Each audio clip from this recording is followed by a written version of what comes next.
জগন্নাথ বিশ্ববিদ্যালয়ের শিক্ষার্থীদের চলমান আন্দোলনের মধ্যে রাজধানীর কাকরাইলে তথ্য উপদেষ্টা মাহফুজ আলমকে লক্ষ্য করে পানির বোতল ছুড়ে মারার ঘটনা ঘটেছে। বুধবার রাতে যমুনার সামনে শিক্ষার্থীদের সঙ্গে কথা বলতে গেলে এক যুবক তাকে লক্ষ্য করে বোতল ছুড়ে মারেন। ঘটনার সময় পাশে উপস্থিত ছিলেন বিশ্ববিদ্যালয়ের উপাচার্য ও শিক্ষকরা। ভিডিওতে দেখা যায় ভিড়ের মধ্যে থাকা এক যুবক বোতল ছুড়ে মারেন। ওই যুবকের মাথায় ছিল ক্যাপ। ঘটনাস্থলে উপস্থিত পুলিশ সদস্যরা তাৎক্ষণিকভাবে তাকে কিছু জিজ্ঞাসা করলেও আটক করেনি। এদিকে এই ঘটনায় উপদেষ্টা মাহফুজ আলম বলেন, এটি উদ্দেশ্যপ্রণোদিত হামলা। আমি বিশ্বাস করি যারা এই কাজ করেছে তারা প্রকৃত আন্দোলনকারী নয়। আন্দোলনের মধ্যে একটি পক্ষ ঢুকে উস্কানি দিচ্ছে। এদিকে এই ঘটনায় ক্ষুব্ধ প্রতিক্রিয়া জানিয়েছে জাতীয় নাগরিক পার্টির শীর্ষ পর্যায়ের নেতারা। তারা বলছেন, সমালোচনা গণতান্ত্রিক অধিকার, কিন্তু শারীরিক লাঞ্ছনা বর্বরতা। মাহফুজ আলমের সঙ্গে যা হয়েছে তার চেয়ে নিকৃষ্ট আর কি হতে পারে সে প্রশ্ন করেছেন তারা।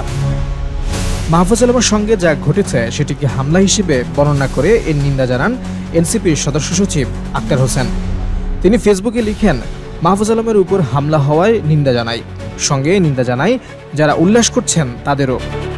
হামলাকারী কোন ইন্টেনশনে হামলা করেছে তা এখনও অজানা, সেটা খুঁজে বের করা হোক। এই হামলাকে জাস্টিফিকেশন দেওয়ার সুযোগ নেই, দোষীকে আইনের আওতায় আনা হোক। সঙ্গে যেসব ন্যায্য দাবি নিয়ে জগন্নাথ বিশ্ববিদ্যালয়ের শিক্ষক শিক্ষার্থীরা এসেছেন সেসব দ্রুত বাস্তবায়ন করা হোক। এনসিপির উত্তরাঞ্চলের মুখ্য সংগঠক সার্জিস আলম ফেসবুক পোস্টে লিখেছেন, মাহফুজ আলম শিক্ষা উপদেষ্টা নন কিংবা জগন্নাথ বিশ্ববিদ্যালয়ের দাবিগুলোর সঙ্গে সম্পৃক্ত কোনো দায়িত্বপ্রাপ্ত প্রতিষ্ঠানের সঙ্গে সম্পর্কিত নন। তারপরও তিনি সেখানে গিয়েছিলেন অভ্যুত্থানের ছাত্র জনতার একজন প্রতিনিধি হিসেবে, আপনাদের প্রতিনিধি হিসেবে। তিনি নিজের অফিস কিংবা প্রশাসনিক জায়গায় আপনাদের না ডেকে বের হয়ে রাজপথে আপনাদের কাছে গিয়েছেন।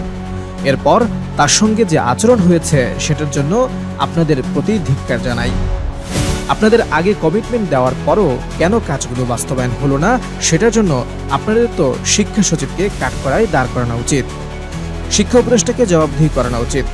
সেটা না করে যিনি আপনাদের কথা শুনতে গিয়েছেন আপনারা তাকে আঘাত করেছেন।